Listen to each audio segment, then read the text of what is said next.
Today we're continuing our 2020 NHL offseason plan series, and we're looking at the 28th ranked team in the NHL from last season, the Los Angeles Kings. What should we expect from them this offseason? We'll discuss all that coming up next.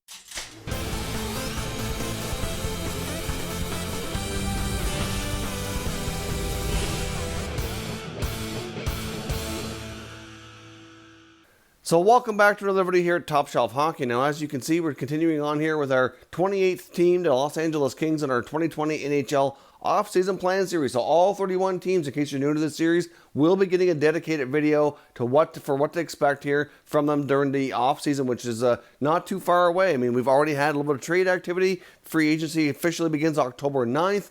We started with our 31st ranked team, and we're working our way all the way up the standings till we get to number one. So stay tuned for the remainder of this series. So first up, what we're going to do is take a look at the Los Angeles Kings 1920 season. We're going to recap how things went, and then we're going to jump into their contracts, cap space, and kind of talk about what are the most likely moves we're going to see for them this offseason. Now, of course, as we know, the Los Angeles Kings, like I said, didn't have a great year. They're certainly going through a bit of a rebuild, but they have a lot of great prospects. They have a lot of good reasons to be excited for the future. The Kings arguably have one of the deeper prospect pools, if not the deepest in the NHL, and they have some more selections in the 2020 draft that's going to make them that much better. But before we jump into that, let's recap their season here from last year. They finished with a record of 29, 35, and 6 for 64 points. They scored 177 goals, allowed 209, so not a great differential there, but no huge surprise. Power play was at 17.1% for the 26th best in the league, and the PK was at 77.4 for the 23rd best overall in the NHL. So obviously, like I said, not a great year, but still, the Kings were fully expecting to not be great this year. Wasn't a huge surprise. They really don't have a lot of issues to deal with this offseason either. They've kind of taken care of a lot. Over the past 1 to 2 years, they've started moving out veterans. It all started with the Jake Muzzin trade. We saw Tanner Pearson, Tyler Toffoli, Alec Martinez be moved out.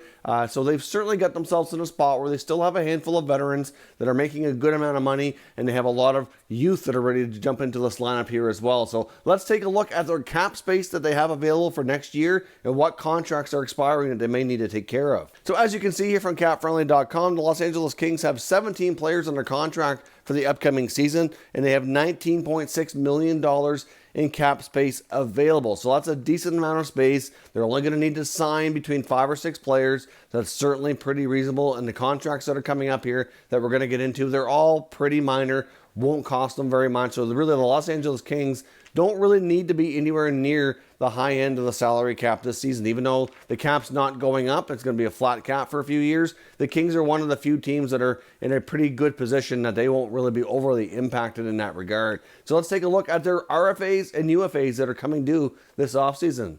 In the RFA front, there's only a couple. They have Sean Walker and Nikolai Prokhorkin. There is rumblings that a Walker contract is already close to being done. I'm not sure exactly what the terms are going to be, but again, it's not something that's going to cost them a whole heck of a lot. Both of those players likely return next year. On the UFA front, certainly some interesting ones. We have Trevor Lewis, been a longtime member of the Kings. He can play center as well as wing. A pretty solid member of their fourth line and bottom six of most NHL teams. I was a little bit surprised in a way that he was not traded at the NHL trade deadline. I'm sure there probably was at least some moderate interest out there. I mean, he's been part of a couple of Stanley Cup championship teams. Like, you know, he can be a very useful utility player. So I'm sure that if Lewis wants to continue playing, and I'm sure that he probably does, that he will not have a hard time getting a contract. I'm, like I said, a little surprised he wasn't already traded. I would be surprised if he returns to the Kings. I think they have enough veterans there already to kind of hold things down while their younger players develop. And unless your name is Doughty or Kopitar, like I think everybody else, to some degree, if you're a veteran at least, is expendable. So Lewis likely moves on here through free agency. And on the blue line, they have Ben Hutton and Joakim Ryan. Both of these guys not really making a ton of money. I think it's, you know, certainly a possibility they could be re-signed and brought back.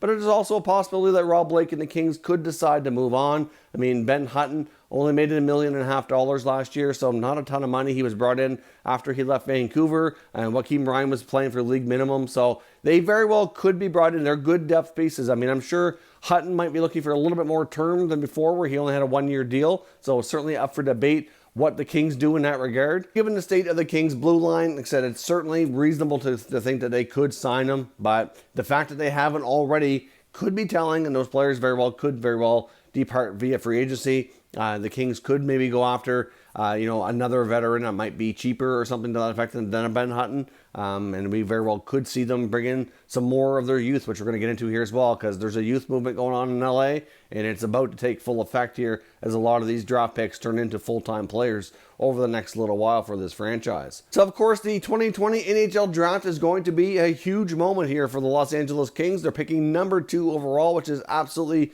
a massive opportunity for them to add a stud player into their lineup. Of course, they weren't lucky enough to get number 1, but having the problem of having the number 2 pick really is a good problem to have. Now, they have a lot of picks in the 2020 draft as well. They have 11 selections overall, and they have 6 in the first 3 rounds, including multiple second and third rounders. So we could very well see Rob Blake be a GM at the draft that very well could be active in trying to move some of those picks to either move up or maybe to acquire some different younger players that could fit with where this team is going. But they have a very, very deep prospect pool. And the big question going into this draft is who do they take at number 2? Is it the big center in Quinton Byfield from Sudbury? Or is it German-born Tim Stützle, who can play center and wing and is a pretty dynamic player in his own right? I mean, they're a little bit of a different player, but there's a lot of rumblings now that the Kings, with their connection to Marco Sturm, that they really are high on Stützle, and he's projected to be that number 2 pick, but many are convinced that it's going to be Byfield.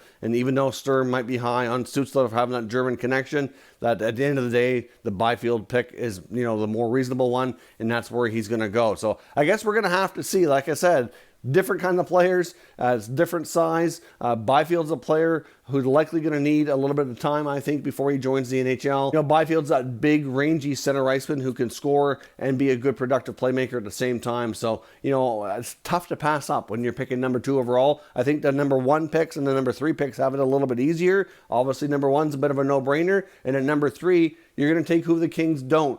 So clearly, the Kings do have a tough choice. But like I said, it's a great problem to have. We're having him pick number 2 overall. So we're going to have to see which road they go down, which Byfield or Stützle. It's a tough choice. It's difficult to say at this point that they could go wrong.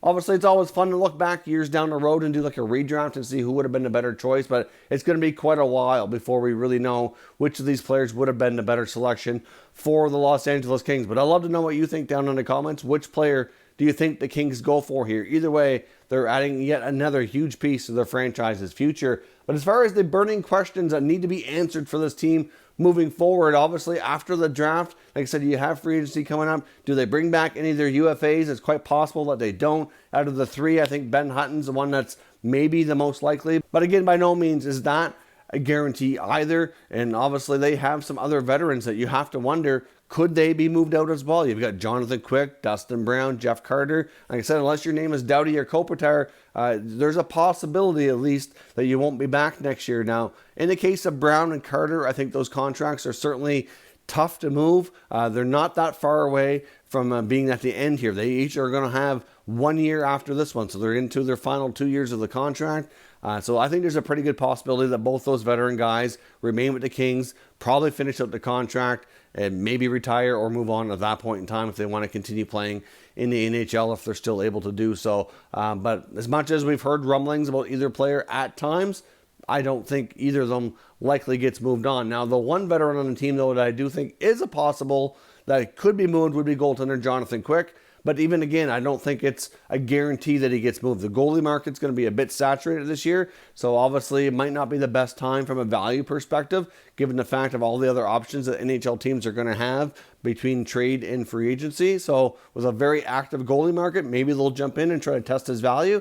At the same time, they might find it too low and keep the veteran guy there for some time. Obviously, Cal Peterson's kind of waiting in the wings for his opportunity to be the guy as well. And they also have to factor in the Seattle expansion draft. I mean, they very well could expose a guy like Jonathan Quick to Seattle. Doesn't mean they're going to take him. They could. At that point, he'll still have a couple of years left on his contract. Quick does not have any trade protection in his contract either, so he's not going to be forcing them to protect him. So, again, he could be exposed. That way they make sure they don't lose Peterson.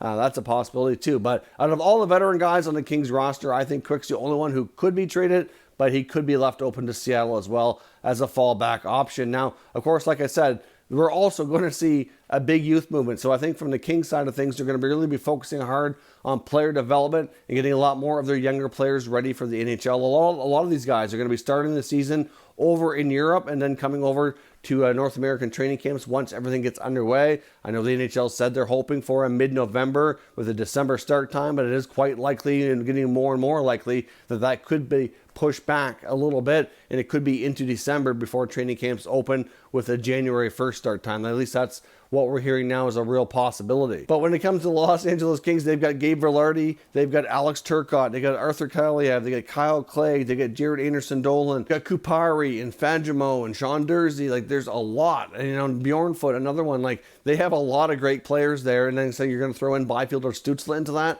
Plus they have, you know, they've been proven to kind of get some good players in the second round as of lately, and this is a deep draft. So clearly the Kings are well stocked, so it'll be interesting to see how much youth gets injected into this lineup for next year and what kind of steps these players can take, because I do think longer term the Kings are going to become a powerhouse again. It's just difficult to say exactly how long that's going to take. Otherwise, though, I don't expect to see a whole lot from the Kings. I think most of the activity we're going to see is around the draft and around their youth getting more involved. And like I said, maybe a trade of a Jonathan Quick would probably be what we see at most. I would be surprised if they could become real players in free agency. Many teams with the cap space, I'm not sure how much of it they're going to actually be putting to use. We've had reports that a lot of NHL teams will have their own internal budget and likely will not spend directly to the cap. That owners, even though they're allowed to go to 81.5, might prefer to stay somewhere in that 70 to 80 range and not go all the way as far as they can go here. So clearly we're going to have to wait and see, but the Kings are a team that's going to be interesting to see how the year goes. I would expect when it becomes time to do this video next year, we're probably going to be talking about another high pick, another good selection. I would think they're probably going to have another year pretty low in the standings. They could make some some traction, maybe move up a little bit, but I think it's going to be a few more years here before all this youth becomes really solid enough to really start pushing them up in the standings before they can become playoff contenders, like we've seen with some other young teams recently, like a Vancouver, Colorado, for example. So let me know your thoughts on what you expect out of the Los Angeles Kings this offseason, and we can continue discussing down in the comment section. If you're new to the channel, consider subscribing and turning on your notifications so you don't miss any future content. Stay tuned for the next team, the 27th ranked team in the NHL, coming up tomorrow. Thank you for watching, and I'll catch you next time.